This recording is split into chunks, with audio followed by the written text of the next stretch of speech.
Welcome back, everyone. So today's topic we're going to talk about, is it labour? So unlike what you often see on the movies and on TV, labour starting is often a little bit more subtle than the first contraction being, exceedingly painful, or even the very dramatic gushing of waters. It's not necessarily that dramatic. So often we get some signs first to say that labour is starting, and then over a period of time, the signs start to change so that we start to notice, well, maybe this is actually starting to become real labour. So I'm just going to share the PowerPoint slides with you again so that you can see those. And we're just going to have a look at these. So it's very uncommon, as I said, to be unsure about the beginning of labour. Often likely to have some questions. Is it labour? Not quite sure. So often in the beginning, it's wait and see stage. And then we have some getting ready signs for labour.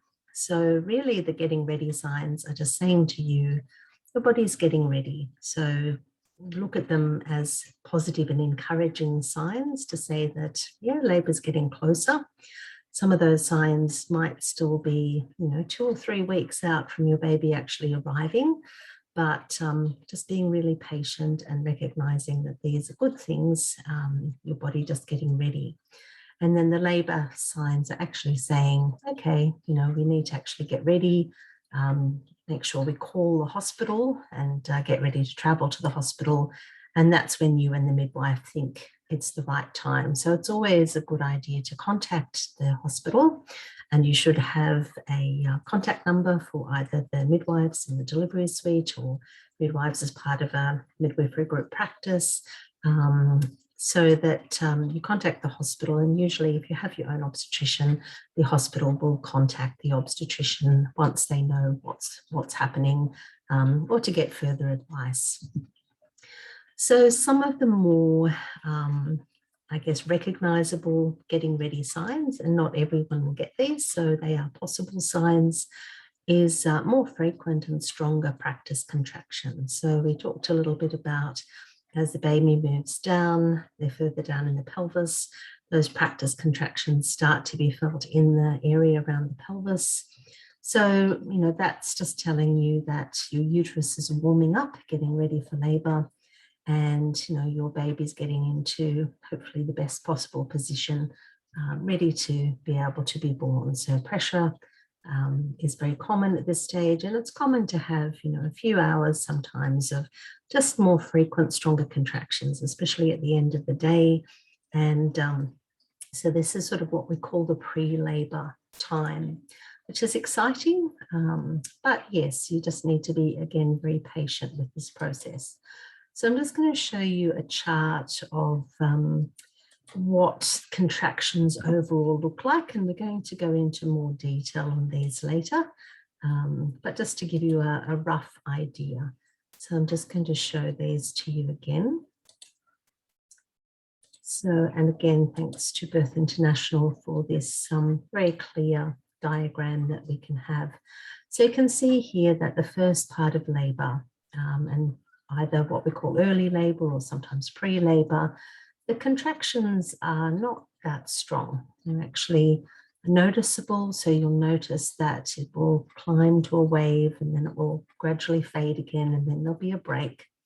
The difference being that at this stage, often mum is just noticing them, is very excited. But as you can see, the cervix needs to get shorter and open up around the baby's head. And so this takes time, especially with the first baby. So again, being very patient at this stage, and just keeping in contact. If you have questions, contact your midwife, contact the hospital. But this is really a wait and see. It might all stop. So it's very common, mums might ring the hospital and the midwife will talk to them, and then it'll be suggested that you just have a bit of a rest at home and wait and see, do the contractions become any longer or stronger or more intense that you have to focus on them, or are they, continuing the same, or they're slowing down or stopping. So that's important to know. So we'll have a look in more detail at that chart in a little while. And we'll just have a look at some more of these signs again to say, okay, what are some of the other possible signs that you might see? Okay, so we've sort of talked about the practice contractions, and now we're going to talk about the mucus plug or the show.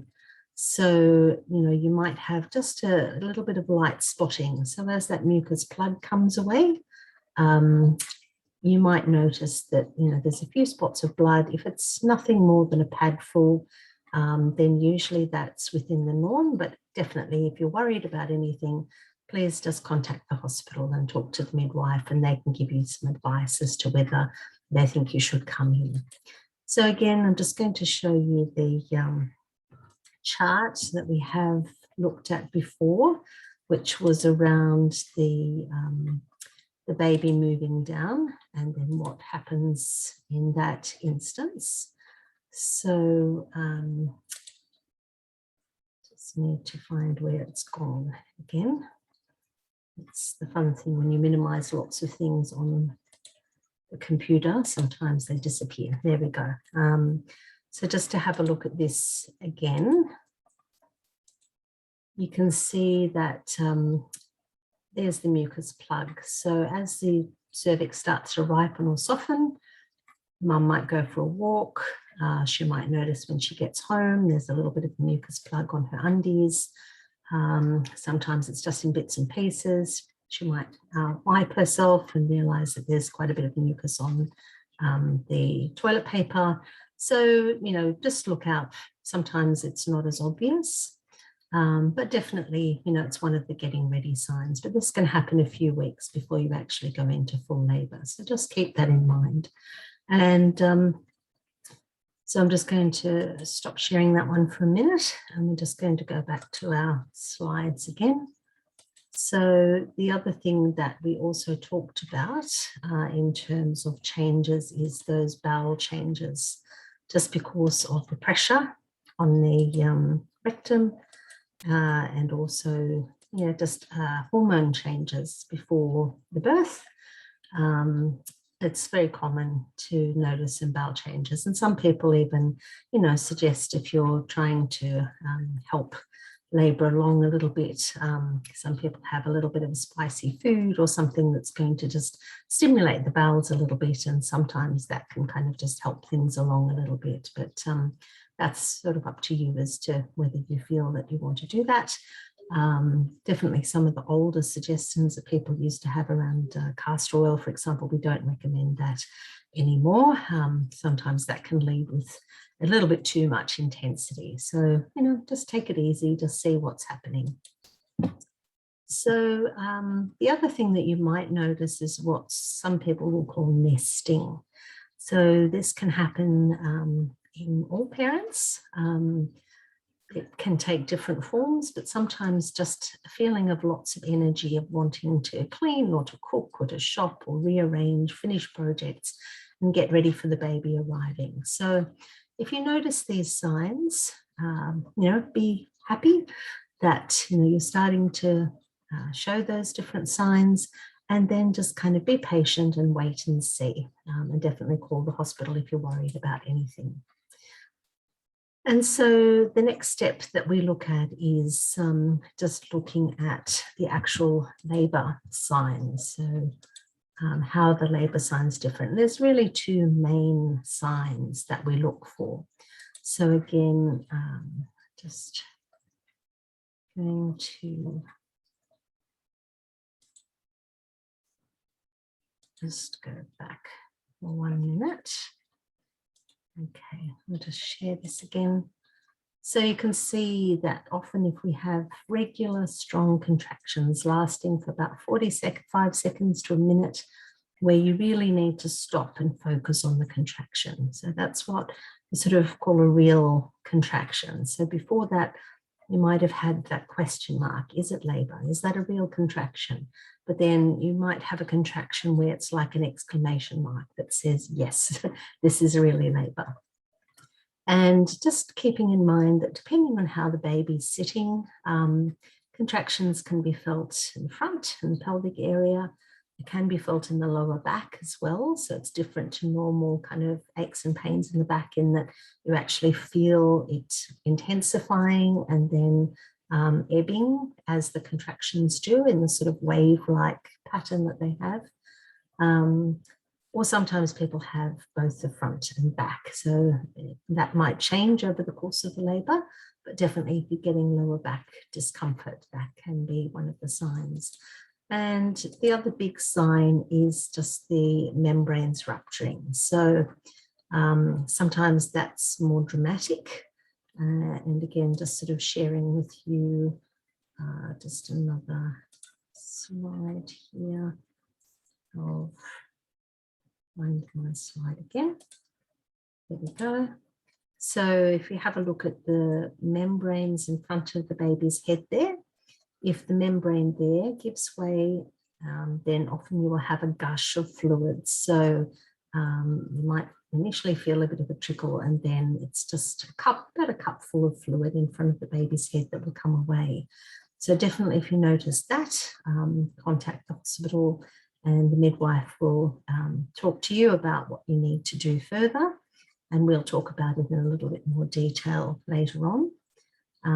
So just sometimes you also might find that the baby's kind of kicking around a little bit, and just as a little nick in the membrane, and you have just some fluid coming around the baby's head.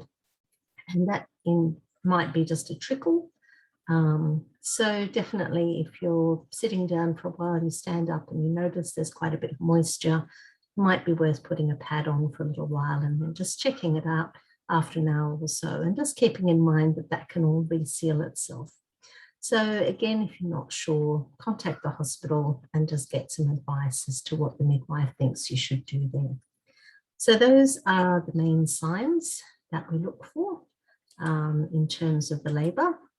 And in the next section, we're going to go into a little bit more detail on those labour signs. So look forward to catching up with you next time.